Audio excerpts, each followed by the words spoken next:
Belum lagi Rizky Ridho, yang sebelum ini juga diberitakan masuk radar tim Seri B serta Segunda Division. Yang melihat gimana para pemain Indonesia Seri B, jadi rebutan guys, tim-tim Rizky dari Ridho. Liga Top Eropa, pada akhirnya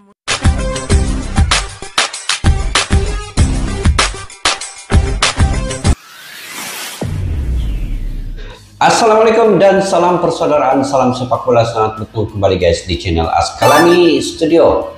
Oke guys, hari ini saya ingin membahas terkait dengan timnas senior Indonesia. Sekarang ini kita ketepikan dulu Piala AFF yang sudah pun selesai perjuangannya.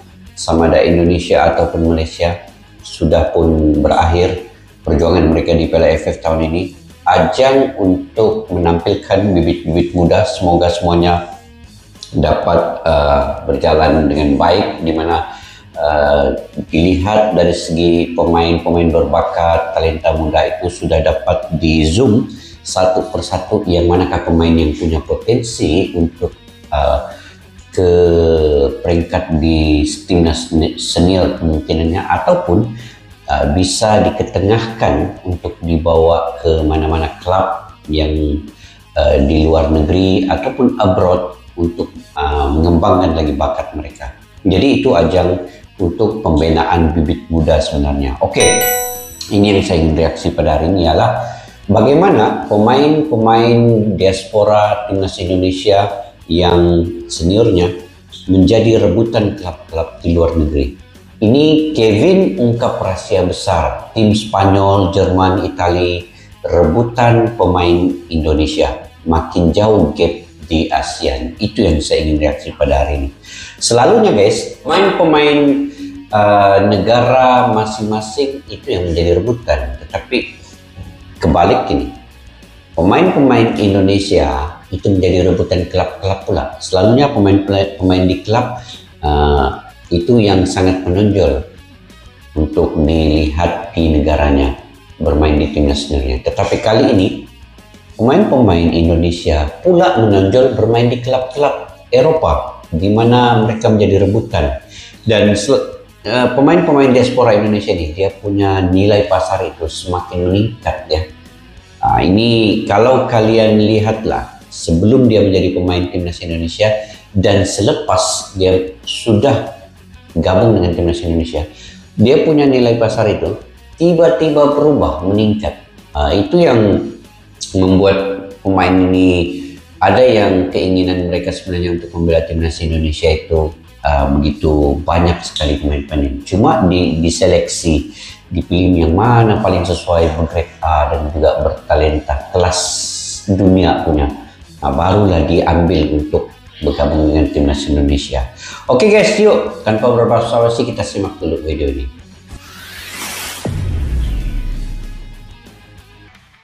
Harus diakui, keberadaan para pemain keturunan secara nggak langsung benar-benar mengangkat reputasi timnas Indonesia di mata dunia.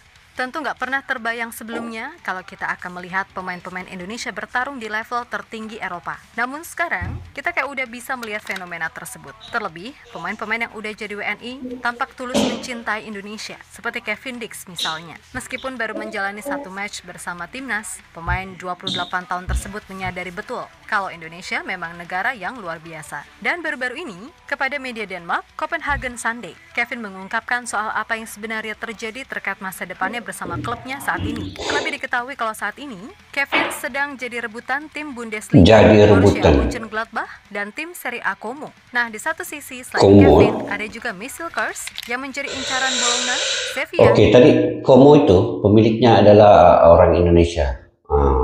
Itu Como 1907 yang sudah naik level di kasta A ini. Dan PSV serta JSS yang masuk radar 4 tim Serie A, termasuk salah satunya Juventus. Belum lagi Rizky Ridho, yang sebelum ini juga diberitakan masuk radar tim Seri B serta Segunda Division. Yang melihat gimana para pemain Indonesia jadi rebutan tim-tim dari Liga Top Eropa, pada akhirnya memunculkan stigma kalau memang untuk saat ini Indonesia dengan tim-tim ASEAN lainnya emang udah jauh. Dan memang tujuan PSSI adalah gimana caranya membuat tim Garuda bisa konsisten bersaing di level elit Asia serta menembus tebalnya dinding dunia. Maka dari itu, semisal Indonesia mampu lolos ke Piala Dunia, sudah pasti para pemain tim Garuda akan semakin dinotis oleh tim-tim Liga Top Eropa.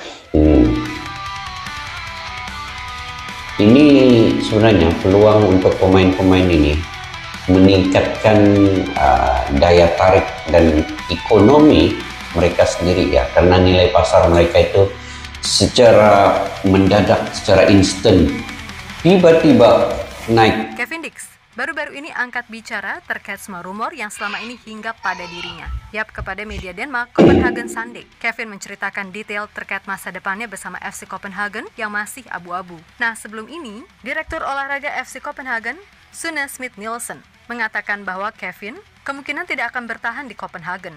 Kemungkinan, Kevin dan pihak klub meminta untuk bisa berkomunikasi dengan klub yang memberinya kontrak pada jendela transfer musim dingin atau panas 2025. Menurut Nielsen, Kevin sendiri tidak akan dipertahankan, dan memang ini bukan rencana dari Kevin itu sendiri. Di mana Nielsen juga menambahkan bahwa pemain timnas Indonesia tersebut perlu pergi untuk mencoba peruntungan lain di luar Copenhagen. Dan sejauh ini, udah ada 2 tim yang intens ingin merekrut Kevin, yang mana tim tersebut adalah Borussia Mönchengladbach dan Como 1907. Di satu sisi, Kevin Dix menegaskan bahwa ia masih berpeluang untuk memperpanjang kontrak di Copenhagen yang akan berakhir pada Juni 2025 mendatang. Dan Kevin mengatakan bahwa ia senang dengan semua yang ada di Copenhagen. Anda tidak pernah tahu dalam sepak bola. Mungkin saya akan bertahan, tapi bukan niat saya untuk pergi. Saya senang di sini. Saya pikir orang-orang tahu itu. Orang-orang di sekitarku, keluargaku, kami senang berada di sini. Tidak akan pernah menjadi pilihan saya untuk kepergian. Sangat bagus di sini. Saya suka stadionnya, saya suka fansnya, saya suka klubnya. Jadi saya ingin mengatakan itu. Untuk memperjelasnya, itu bukan pilihan saya. Tegas Kevin kepada media Copenhagen Sunday. Sementara itu, pelatih Copenhagen, Jacob Nistrup, mengaku terkejut usai tahu Kevin belum menandatangani kontrak baru dan saat ini berpotensi hengkang. Menurutnya, FC Copenhagen sebenarnya telah menawari kontrak, namun tawaran tersebut ia rasa tidak memuaskan bagi Kevin. Padahal, Nistrup sudah menegaskan bahwa ia sangat ingin mempertahankan Kevin Dix yang merupakan pemain penting di klub. Saya sangat terkejut Anda mengatakan itu. Itu pasti ada kesalahpahaman. Yang dapat saya katakan adalah dia tinggal tanda tangan saja. Saya sangat ingin mempertahankan Kevin Dix. Ucap Nistrup dikutip dari Copenhagen Sunday.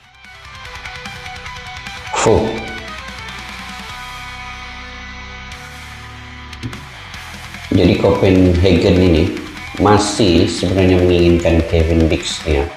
Walaupun Kevin Dix ini diincar banyak klub di Eropa tuh.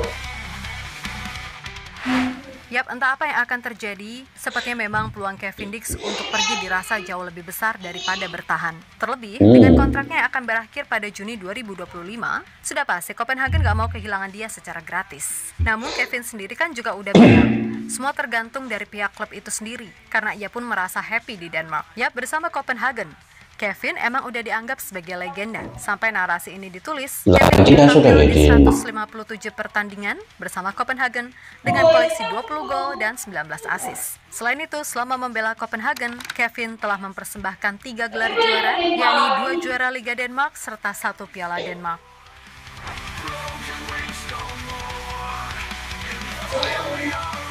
Pengalaman Kevin Dix ini tidak boleh kita ragui lagi ya.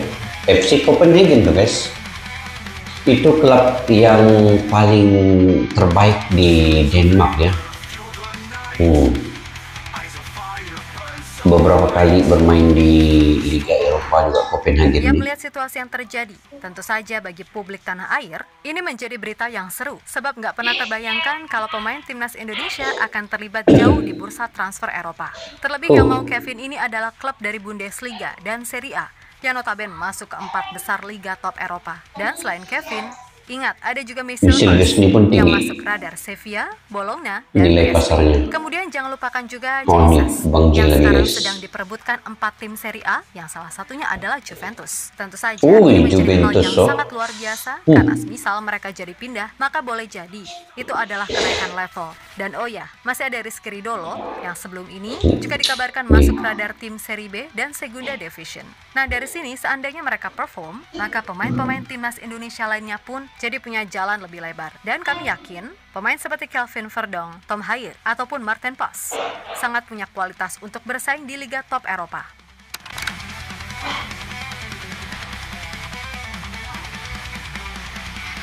Mantap guys, kalau Rizky Ridho ini dapat bermain abroad di luar, itu meningkatkan dia punya level lagi selepas ini.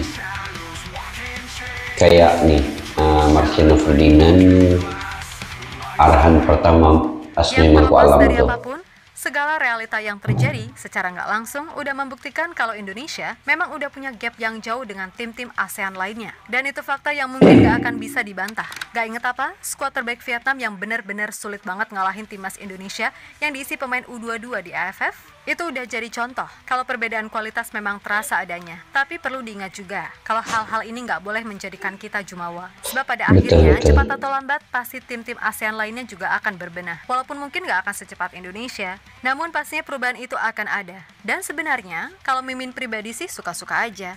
Sebab kalau level tim-tim ASEAN meningkat, itu malah bagus untuk menciptakan persaingan khususnya di lingkup pemain muda. Dengan standar tinggi, para pemain muda pada akhirnya akan memiliki mindset untuk gak terjebak di zona nyaman. Dan untuk semua Betul. elemen sepak bola Indonesia, ayo sama-sama berbenah. Dengan adanya pemain keturunan sekarang, harusnya bisa jadi acuan, khususnya bagi bibit-bibit muda, didikan dalam negeri untuk melek realita. Apalagi kalau misalnya Indonesia lolos ke Piala Dunia. Amin. Maka udah pasti sambutan itu akan makin kenceng. Jadi alangkah baiknya, mulai dari sekarang, semuanya mulai dari pembinaan, liga, dan lain-lain, harus bisa selaras jadi satu untuk maju. Biar apa? Biar di masa depan, Indonesia bisa konsisten bersaing di level elit Asia, serta bisa menembus tebalnya dinding level dunia. Apakah itu bisa? Ya, bisa-bisa aja, asalkan semua bisa bersatu untuk maju. Oke, kita Garuda. Oke guys, sekarang ini pemain-pemain timnas Indonesia, pemain-pemain diasporanya semua diincar oleh klub-klub di Eropa tuh.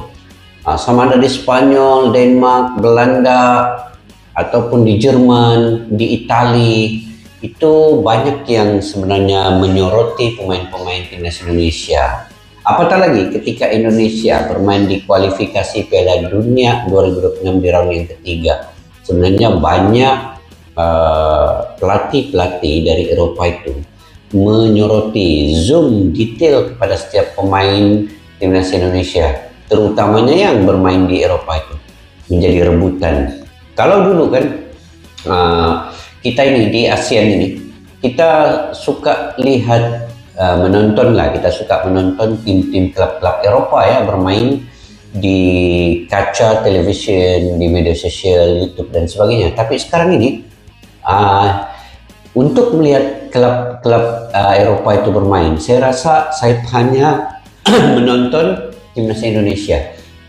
Menonton timnas Indonesia kayaknya seperti menonton klub-klub di Eropa juga, karena di situ banyak pemain-pemain yang bermain di Eropa, jadi dia punya kualitas cara permainan itu kayak seperti itu, seperti bermain di Eropa. Jadi sekarang ini banyak fans yang dulunya tidak suka menonton bola nih guys, adalah juga dia minat bola, tapi dengan cara permainan dulu Indonesia ini yang tidak tersusun, jadi mereka sulit juga untuk datang ke stadion menonton. Tapi sekarang ini bukan lagi mereka ingin menonton di klub-klub Liga Inggris, mereka tertunggu-tunggu bila Indonesia ini akan bermain, bila Indonesia ini akan lawan tim-tim lain. Mereka akan penuhkan stadion itu. Jadi ini strategi jangka pendek, jangka panjang Bapak Erick Thohir ini untuk membawa sebenarnya pemain-pemain lokal terutamanya untuk abroad di luar negeri. Sekarang ini Rizky Ridho juga diincar oleh klub-klub di Eropa. Jadi ini sebenarnya peluang untuk mereka mengembangkan lagi bakat itu.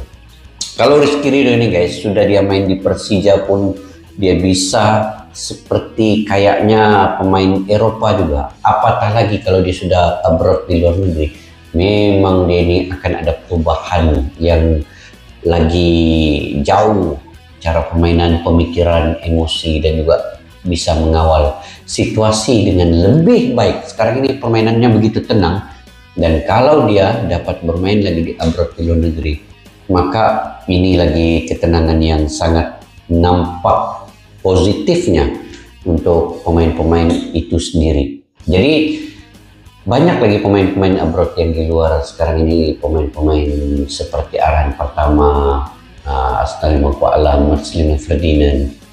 Kalau dapat dibawa lagi banyak pemain untuk bermain abroad, karena Bapak Erick Thohir ini seorang yang berpengaruh luas di Eropa.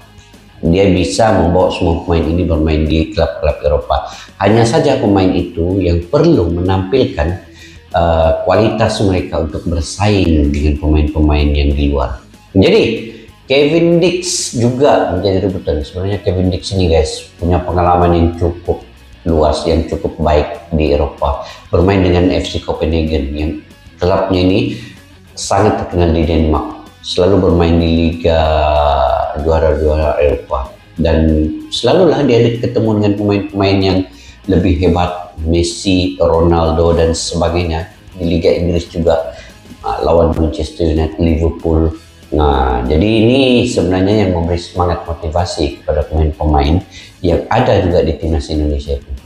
Banyak lagi lah pemain ini seperti kayak Bang J, Misilgas itu punya nilai pasar yang tinggi yang bisa membawa semangat motivasi kepada pemain-pemain lokal yang ada di Indonesia. Oke, mudah-mudahan semua rencana yang dilakukan oleh Bapak Erick Thohir dan Sinteyong ini beroleh kejayaan dalam masa yang begitu singkat ini. Satu kejayaan untuk Indonesia sebenarnya. Dan negara-negara lain mulai mencontohi dan meniru cara Indonesia dalam membangun sepak bola ini. Terutama Malaysia, Vietnam, dan Thailand juga sedang mencari ruang untuk memperkembangkan sepak bola negara masing-masing. Ini hasil daripada inspirasi daripada Indonesia ini. Kalau Indonesia tidak berjaya sebegini guys, mustahil negara-negara lain akan mengikut mencontohi seperti kayaknya Indonesia ini. Oke guys, sampai di situ saja video pada kali ini. Mungkin kalian punya pandangan sendiri, kalian berkomentar di ruang komen di bawah. Sampai jumpa lagi. Assalamualaikum warahmatullahi wabarakatuh. Bye bye. Askalana Studio untuk kita channel yang bereaksi tentang apapun yang ada di Indonesia, channel YouTube dari Malaysia di Askalani Studio. Jika mau tahu tentang Indonesia, ayo like and subscribe channel kami Askalani Studio.